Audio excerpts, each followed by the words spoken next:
And so when we're collaborating in a creative process with someone, you really want the outcome to be greater than what you could do individually in that it does have that synergy. And that's really important. Welcome to Classroom 5.0, a podcast that uncovers industry insights, cutting-edge research and practical evidence-based strategies that help us all to imagine and design learning environments and pathways for this ever-evolving world so that together we can best support the next gen to uncover and deliver their unique potential. This episode has been recorded from our hometown of Port Macquarie, which we're grateful to share and enjoy alongside the traditional owners of Beer Pie Country, whose ongoing cultures and connections to lands and waters we celebrate, and whose elders, past, present and emerging, we pay our respect to. I'm Marianne Power, co-founder of the Posify Group and your host for today's episode, and I'm thrilled to be joined by Kylie Burrett, who is one half of the Splat3D team. Glenn Lawrence couldn't be here today because he's working in industry, but we're so thrilled to be joined by Kylie. Splat3D is a company whose mission it is to empower educators to teach creativity and the engineering design process, K-12, with ease and confidence so that together all teachers and students are equipped with knowledge and skills to design a better future. Their focus is to create innovative tools and training programs for teachers and students to support their development for design skills and visual spatial ability required for success across all STEM fields. Hundreds of teachers and thousands of students have benefited from their products and programs, and the Splat tool has even won a prestigious Gold Design Award and featured as one of Australia's top innovations for 2019 on Channel 10's Australia by Design Innovations TV show. That's a huge accomplishment. Having worked collaboratively with Engineers Australia, Regional Development Australia, New South Wales Department of Education STEM and Schools Partnership Program, and Google Education, I know they're going to have a lot to share on all things design and the future of learning and education. In fact, Kylie, I think our biggest problem today is going to be how we're going to fit all of this into our very short podcast episode, but we're going to give it a go. Welcome, Kylie. Thanks for being here. Hi, it's fantastic to be here and to join you in this discussion. I'm really excited about diving into some of these questions today. Oh, likewise. And you'll be pleased to hear I even brought my post-it notes because we're going to be talking all things design. Kylie, you and I first met at Clubhouse, and I was so inspired by your story of how you've moved into where you are now with Splat3D and become an edupreneur. But for some of our listeners today who might not be so familiar with what an edupreneur is, could we start there? And then would you mind sharing a little bit about your story? Okay, thank you. Well, an edupreneur is very similar to being a teacher, and it doesn't matter what you're teaching, but instead of actually being, I guess, paid for those services by an organization or a school, you're looking at actually creating your own products, systems and processes in which you can then drive an economic benefit from. So basically, inventing, designing, sharing, consulting, anything around that education space. And predominantly it's because as edupreneurs, we're driven by wanting to see change more than we are driven by wanting to see dollars in our bank accounts.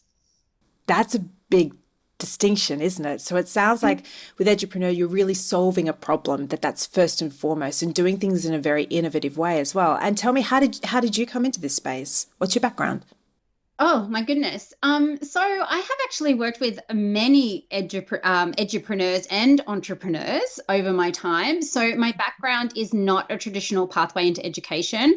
I actually started at university in a psychology science degree, and that actually led me into television, believe it or not. I did not know that. See, I learn something about you every time we catch up.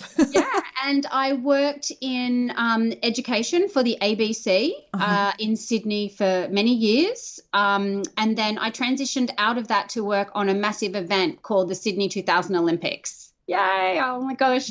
It's just seeing the Olympics at the moment has brought back a lot of memories. And so I was part of a very small development team that worked for the managing director of Westpac during that year of the Olympics. And I guess, being part of industry really shaped my outlook before jumping into education. So it was literally my experience at Westpac that led me to my education degree. And it wasn't because I had this deep desire to be a teacher. It was literally because I was advised as a high potential person at the bank that the education degree was the best pathway forward with my skill set. And so I took a blind leap of faith and I studied education. And so I'm a real mix of education and industry. That is incredible. And no wonder you're bringing such amazing solutions to the table. I think now more than ever, we really need to be closing that gap between education and industry. So to have your experience and your background informing what you do, it's a really beautiful example of what we call wayfinding with your career too. You know, careers aren't linear anymore, and you're a perfect example. So thanks for sharing your story. I want to move a little bit into design because, I mean, it sounds like your career is almost a design piece in itself, and we'll get to that later. But for our listeners, again, who aren't really up or familiar with the design terms and how design's being used, both in education and industry, could you give us a little Design 101? Yeah, absolutely. So, design essentially is the transformation of knowledge into a creative solution. So, we're actually taking the knowledge that we have, and in response to that knowledge, we're creating a solution. That is slightly different to representing something in art where the actual response may be an emotional response. So, in design, it's primarily looking at the knowledge behind that decision-making process and how we can apply it creatively. That doesn't mean that there's not design in art, and that doesn't mean there's not art in design, but essentially when we even move further into like engineering design and industrial design, we're looking at the application of sciences creatively. I mean, that knowledge, that pool of knowledge to solve a problem. So yeah, that's probably the best 101 that I can wrap it up. There's a lot of different design processes out there and theories, but fundamentally it is using your knowledge in a creative way to create a product, process, or system. And it sounds like that key point is around the function. So who it's designed for or what it's designed for, that solution aspect. Have I got it right? Yeah, absolutely. So, with that knowledge, what you want to do is you want to take complexity and make it as simple as possible and intuitive for the end user. So, if you are trying to solve a problem, you want to make it as easy for the end user to engage with your solution, whatever that might be. And that's where the power of knowledge and having transdisciplinary skill set is so important in design. Everything counts. Yeah, it's sounding to me, we talk a lot about the importance of communication and empathy, and we use the 5-point framework for design thinking. And I know empathy is at the top there, but really understanding who it is you're solving the problem for or what the need is, sounds like it's a key point as well. Yeah, it is a really key point. It's also a key point to understand that there's not just a primary user, that often there's a secondary user, and that we need to consider that. It may be that you're not empathizing with an actual person. You might be empathizing with a person and a cockroach if you're working on, for Mortine on Bates, or, there's just so many different layers to design, which is oversimplified a lot. So it is really important to understand that the process can be broken down into different phases. And each of those have an explicit skill set, like you mentioned there, like empathy. Well, that's a very higher order skill. How do we teach that? How is that broken down into its simplest parts? And that's where I come into the process as an educator in the area of design. Fantastic. That's a really good point too, is thinking about who the multiple stakeholders are, who all your users are. And you've got a fantastic 2-hour free introductory course on design for engineering. So we'll be sure to put a link to that in our show notes because I'm sure our listeners would love to jump on board. So as you know, here at Posify, we're also inspired by Bill Burnett and Dave Evans's work about career by design and thinking about following closely the research coming out of Stanford's D School. And the design process, we think, lends itself beautifully to the big question that young people are working on as they transition from school through to life around, what impact do I want to have created? To your point, who am I impacting? What more than just the one person, but the system that I'm impacting as well? What do I stand for? And how can I use my skills, strengths, and values? And for us, these questions are far more effective when we're working with youth around their careers and the traditional kind of counselling questions like, what do you want to do when you leave school? But I'm wondering, in addition to being a critical skill for STEM and useful for, say, we use at career design, are you seeing any other industries, or can you imagine in the future where design might be really taking us forward? Well, I actually believe that there's no area that isn't touched by design, that we're actually born designers. As human beings, our primary energy is a creative one. And so, it just throughout history, if we look across at the different generations and how they've solved problems, the most powerful solutions have always been focused on that sort of design mindset. So for me, I don't like to silo industries. I truly believe that it's a process of cross-pollinating and understanding the power of design in every pocket within our world. So, yeah. I think that's such an important point for everybody to be thinking about, is how can we bring a multidisciplinary approach as we're starting to move forward into our future to solve some of our greatest challenges. But I want to just, if I could, let's take a dance back to 2019, because there was a big conversation around at the time, pre-pandemic, how automation and globalization was changing the future of work and education, and that some jobs were going to be replaced and others hadn't yet been figured out yet. And I guess there's been even more disruption now, hasn't there? We'll get that to there in a second, but I wonder if you can first explain where design thinking sits in this conversation. So as a skill, and I'm hearing there's that kind of multidisciplinary, interweaving approach, but where do you see it sitting in terms of future of work that's automated? Is it going to be relevant? Yeah, it's a really great question. So I'll answer it in two parts. One, design thinking, the power of it is actually based in empathizing and creativity, right? Now, those two skill sets are the hardest skill sets to automate, right? And we know that they drive profound economic return. Okay, tell us a little bit more about that, because sometimes we get the criticism that, oh, this design stuff, it's a little bit fluffy, let's just get to the doing. So what's the return all about? So we know, bad design costs companies every year a lot of money. And if large organizations can innovate, even their margins, something in their practice, even by 1 or 2%, that can change and drive a huge economic profit for that organization. So imagine if innovation is occurring at 6%. Like we're talking very small percentages to basically create significant change for large organizations. And we're also seeing that the think local, act global mindset and procuring stuff locally and changing the way that we're thinking is really changing the way that we operate and have services. And I think that is under the lens more than ever because of the current climate with COVID and being able to access resources and having to, stay in certain areas and not being able to travel like we always would, or buy something from overseas and expect that it's going to be delivered within 48 hours. There's been a real shift there. So I think that all that's happening right now is that we're seeing a hyper focus on an area that needs further development.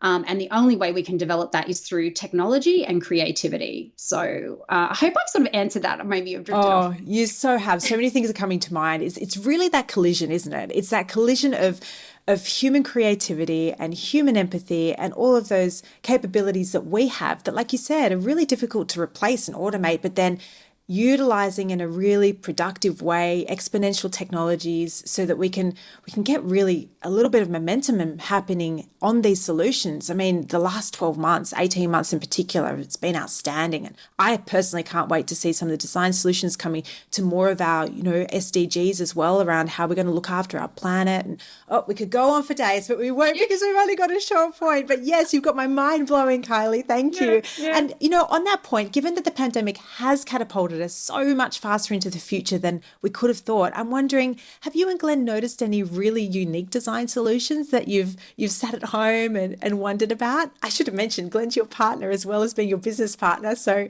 I imagine you have juicy conversations. Oh, Glenn is he's inventing something every second of the day. Like, he's one of the most creative minds I've ever come across. And I've been very, very fortunate to work with some of the most creative minds in the world.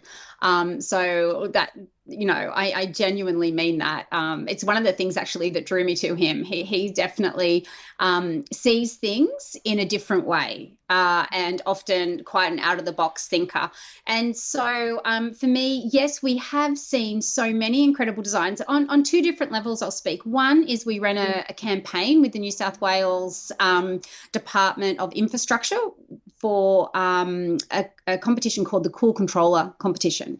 And basically it went out to 2,000 schools around New South Wales, and it asked students to partner with the Department of Infrastructure to design a new console smart device to regulate air temperature and thermal comfort in classrooms. So it was really extraordinary because it was a real problem that the Department of Infrastructure had. And they were running that, and it was based on SDGs. And it was absolutely fascinating to see what was coming out and what the next generation were providing.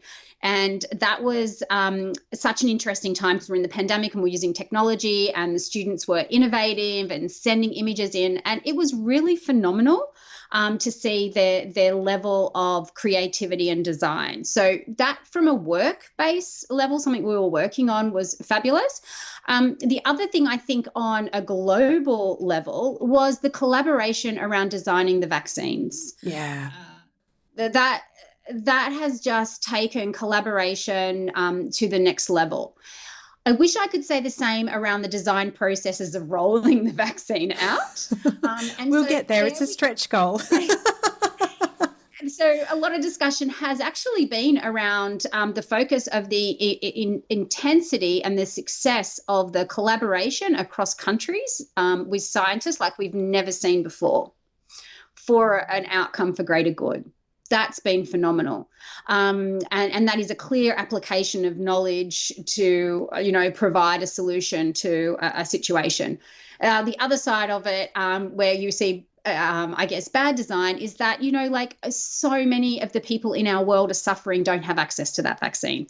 How do we then globally support that? How do we take wealth from one area and resources from one area and create equitable distribution?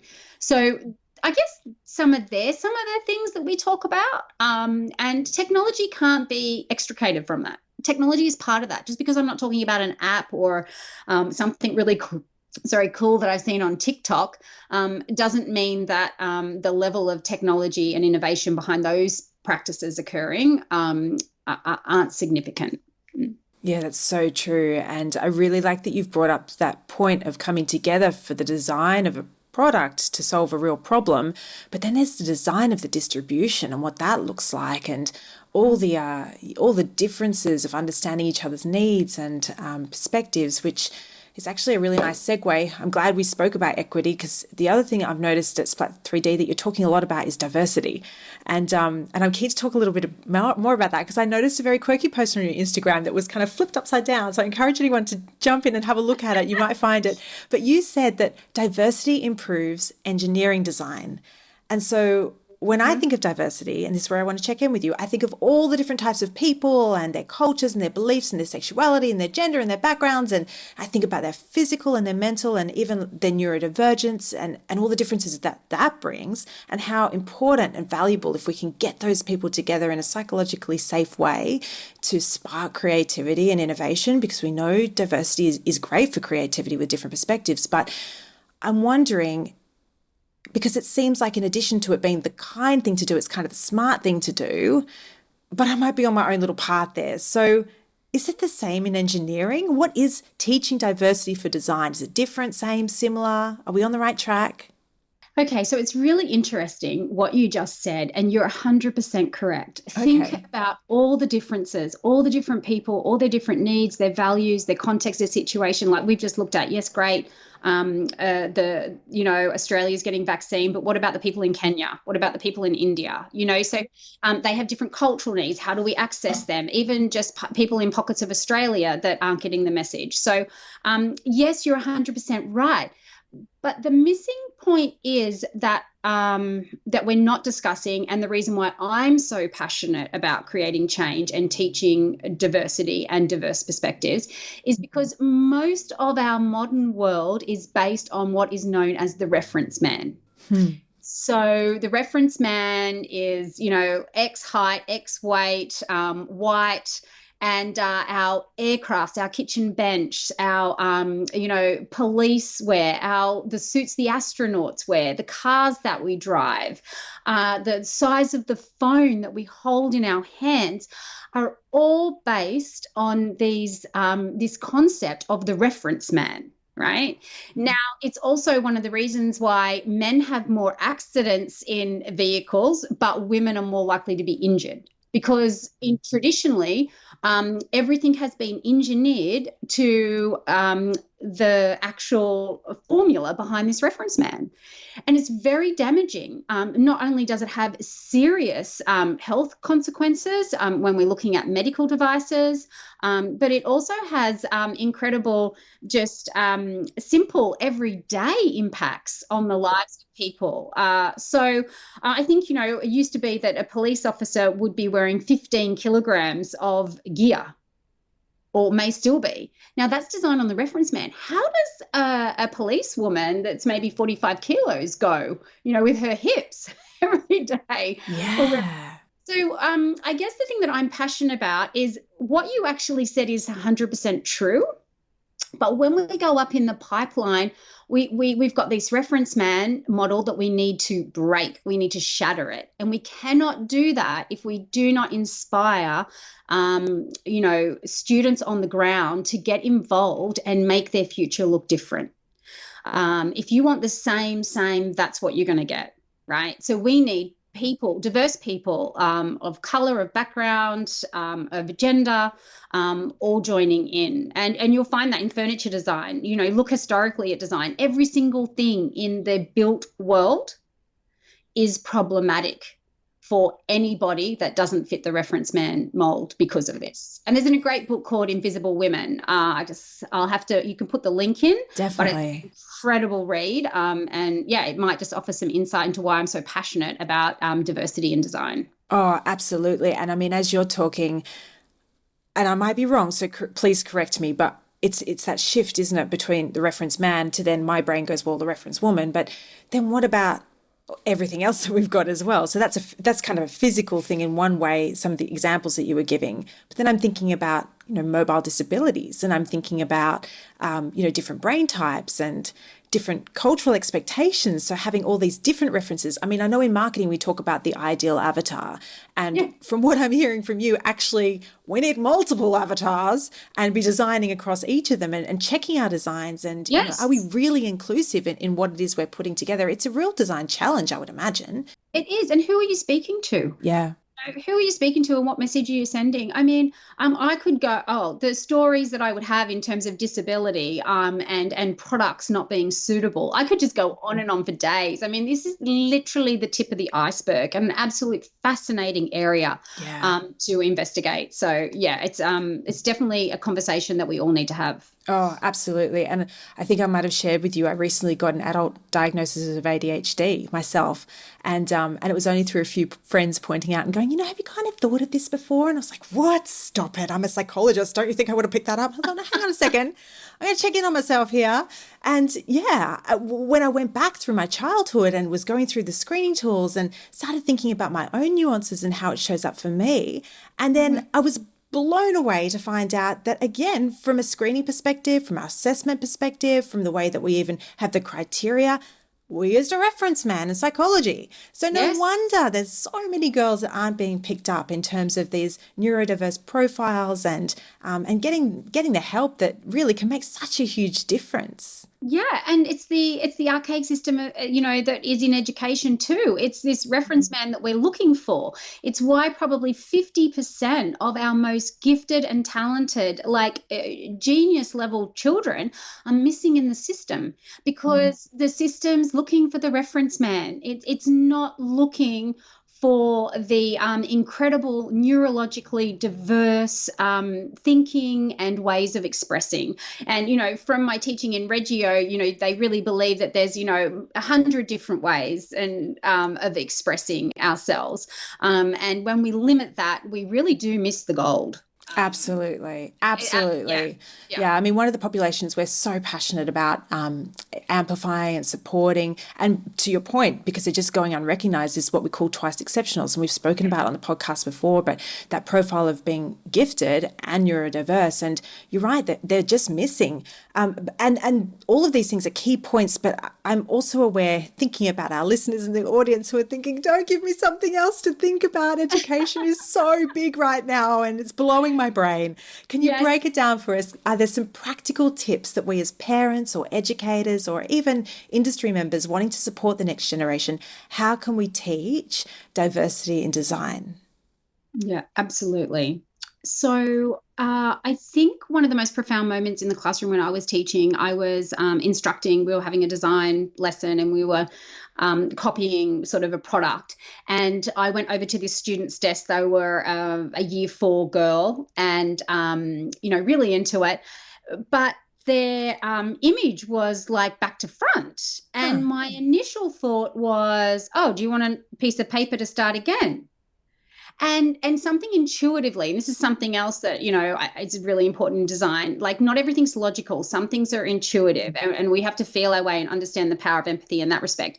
And instead of coming down and go, oh, you've got it wrong, do you want a new sheet of paper to start again, I was like, oh, like, how are you going with yours? And she actually commented that she was doing it in verse Huh. image, and it was fascinating. Wow. And the outcome was phenomenal, right? But if I had taken that piece of paper from her in that moment, thinking that she'd got it wrong, then I would have lost my own incredible learning opportunity to see actually where she was going with that.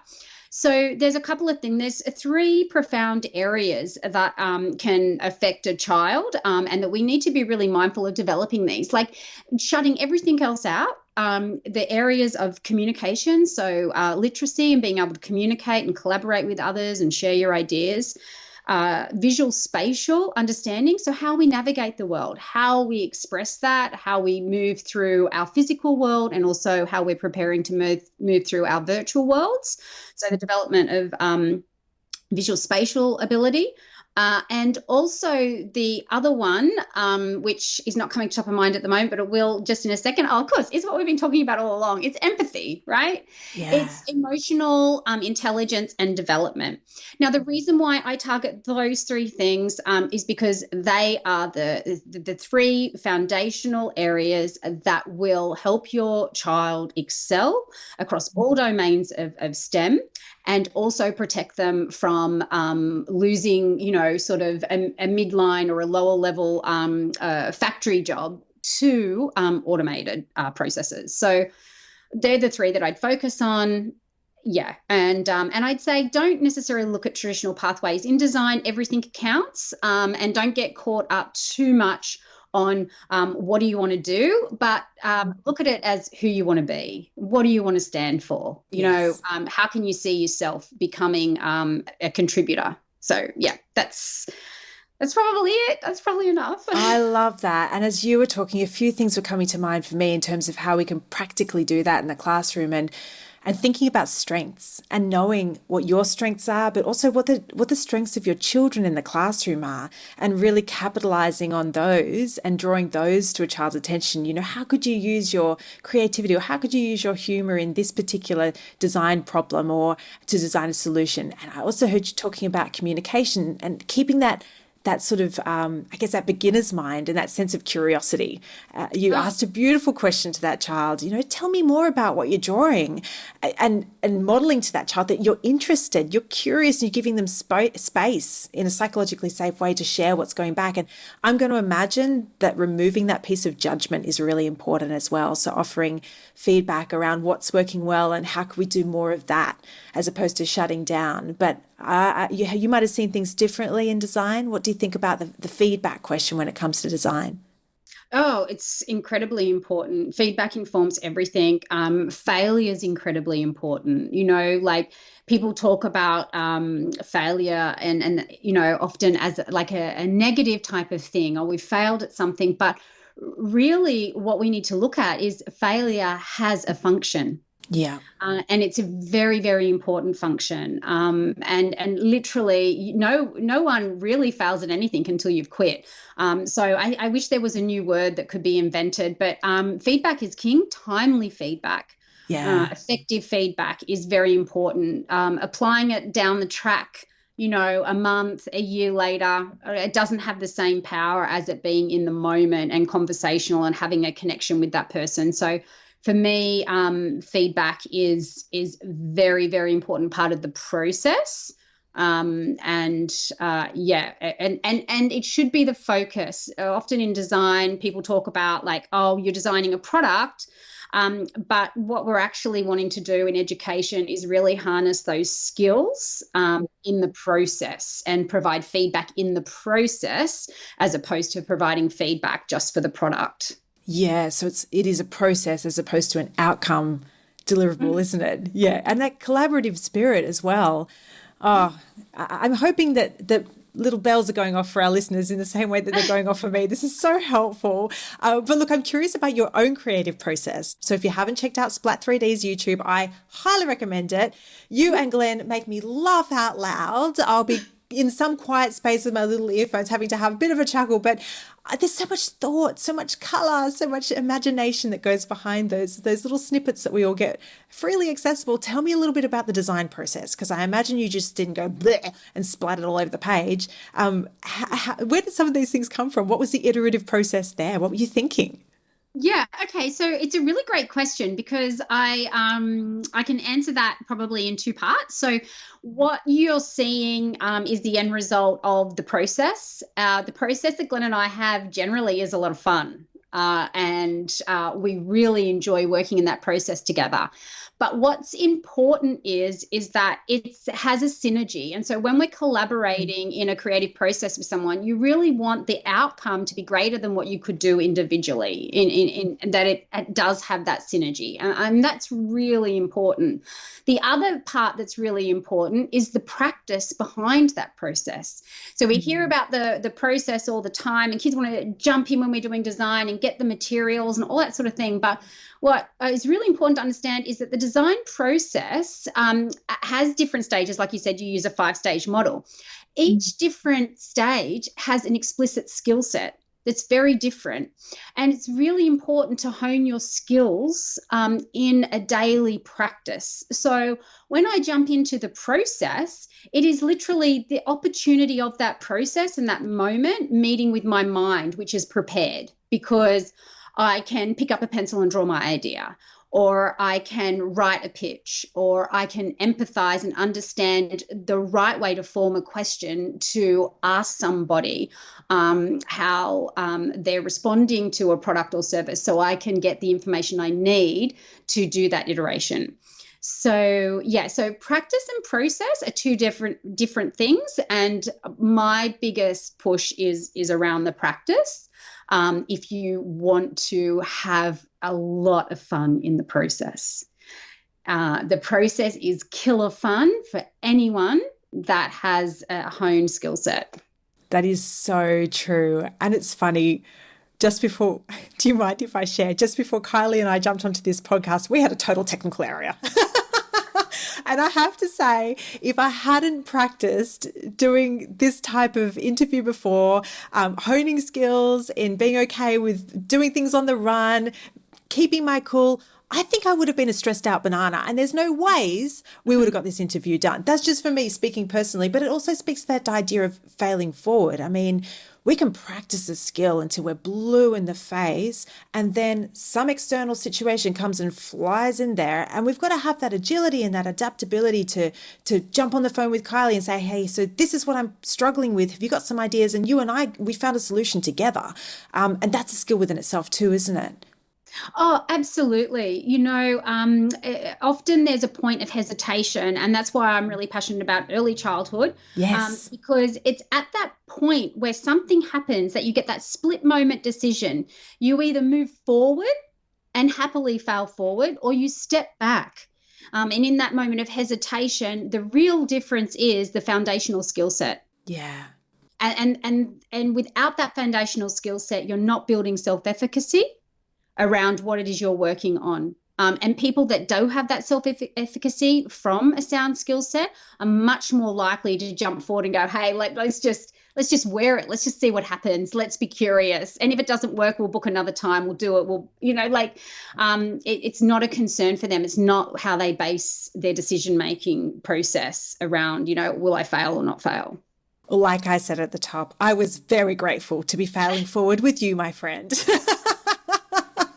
Of all people.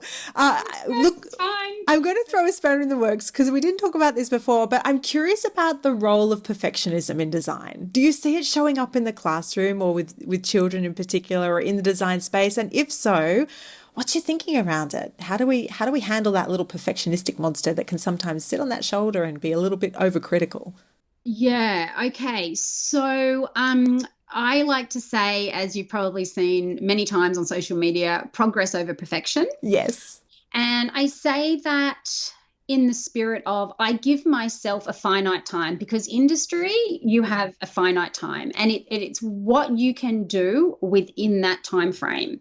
Now, I have my own child that has perfectionist tendencies, which are very, very difficult. She's very neurologically diverse, and she really struggles with perfectionism, particularly in a school day where you're swapping and changing different lessons and you never really get to finish something. So perfectionism has, I guess it's like, the light and dark, the yin and yang. As a tree grows, so does its shadow, it's good because people that like perfectionism, they're more likely to practice a skill set. Yeah. Right? I didn't think about it that way, actually. That's a really good point. Yeah. And often they struggle with moving on and changing routines and all that sort of stuff that you can often see with students on the spectrum or ADHD or anything like that. So it's because the system's not really designed for them and for mastery. And that's a significant issue. So the other side of that is not being agile and not being flexible. So you can have someone that is after perfectionism, but they know that they've got a set amount of time and that's the limitation, and they're okay with that. And so that nuance is what really needs to be worked on, that the student and the people have to understand that I have to let go now. I have to be flexible. They were the constraints, and now I need to move on. So it's helping people around their tolerance level for perfectionism, because perfectionism, like so many things, I said it has the duality. Perfectionism is an important part of the process, right? You want to get it right. It drives us, but we also have to work within constraints. That's such a valid point. And again, it makes me go back to the strengths. What we know with character strengths is that we can have that sweet spot where we use a strength at its its maximum potential and its impact, but we can underuse the strength and not bring it enough. And for perfectionists, maybe they're utilizing their specifics and their attention to detail, but we can overuse it, like you mentioned, to the sacrifice of the overall good or the greater project that we're working towards, a solution we're designing for. I think that's a really nice way to start thinking about, rather than perfectionism being a bad thing that we have to get rid of. Is actually, well, what are its good shiny light aspects about it, and then how can we kind of massage it a little bit so it shows up at the right time, at an appropriate time, and also can have a little pat on the head and say, time to roll on over.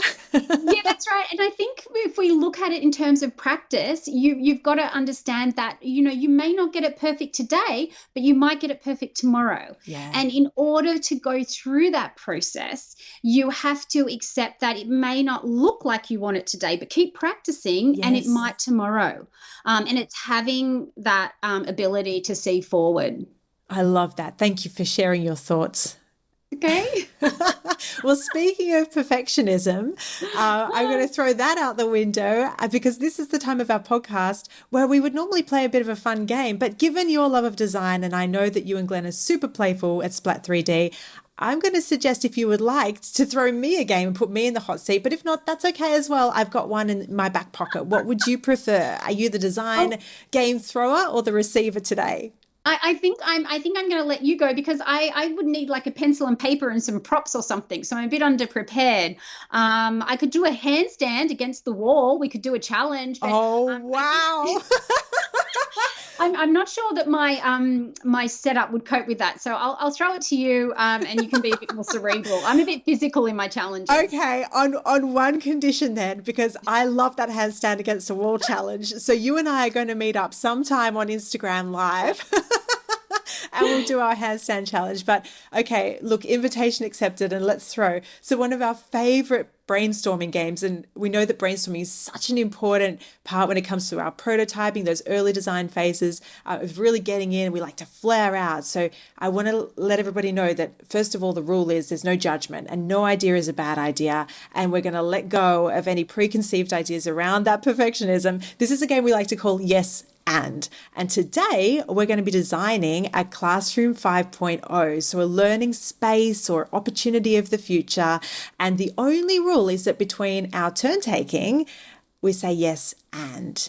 So the reason we do this, just to give you some context, is have you ever been in a brainstorming session where someone says, yeah, I don't think that's going to work. I mean, have you thought about the budget? It's a real buzzkill. Whereas yes and invites that great lack of judgment, moving forward, accepting your idea, let's build, and we get that positive upward spiral of emotion and motivation to be contributing. So again, yes, and we're going to be designing Classroom 5.0. I'm happy to go first with an idea. I'll throw it over to you with a yes and. Are you ready? Yes. And Classroom 5.0 is going to be filled with lots of natural greenery and nature, whether it be in a fixed space or if we're out in nature itself. Yes. And we're going to have access to beautiful materials that are environmentally friendly and can be shared in abundance for creativity. Yes. And we're going to have opportunity in our creative spaces and learning that if we just need to defrag, we can take some time out from others so that we can come back into the space and collaborate in a really lovely, kind, generous way. Yes. And we're also going to have incredible opportunities to meet with people from outside of our learning space that we can collaborate with and do amazing design thinking. Yes, I love that one. And when we meet with those people outside of our learning spaces, they're going to be so excited about our big ideas that we're finding in our learning spaces that they're going to want to help us help them take those solutions into their own learning spaces to build them even bigger. Yes. And then we're going to have a universal collection of beautiful creative ideas that have come out of this natural space through learning journals. Yes, and those learning journals will be kept so that intergenerationally we can all learn from each other in a way that progresses society. Yes. And then we're going to be knighted. I love it. It's a very utopian learning world that we're going to be in. And I'm so thrilled that we got there with you, Kylie. Thank you for joining us today. Is there one wish or hope or message for the next gen that you would like to leave us with before we finish up? Yeah, I guess for me, I'm really super passionate, and my kids have heard me say this over and over again. Don't wait till you finish school. if you're on this journey now, if you're 11, 12, 14, 16, just start, get involved, learn about the wider world and how you can actually have an impact and also an economic benefit for maybe yourself and others through your gifts and talents. So yeah, don't wait for someone to come and knock on your door. Get out there and start seeing yourself as capable now. Oh, I hope everybody hears that message. And if you do, please tag us in at Posify Group and Kylie in it at Splat3D, because we would love to share your ideas far and wide. Thanks, Kylie. What an important message for the next gen. And thank you to our listeners for listening as well and being here. For more about information about Splat3D's wonderful work, you can visit splat3d.com and be sure to visit their very exciting social media channels for all things design inspiration. Their handle is at Splat3D and of course the YouTube channel too. You've been listening to Classroom 5.0. Thanks again. See you later, alligators.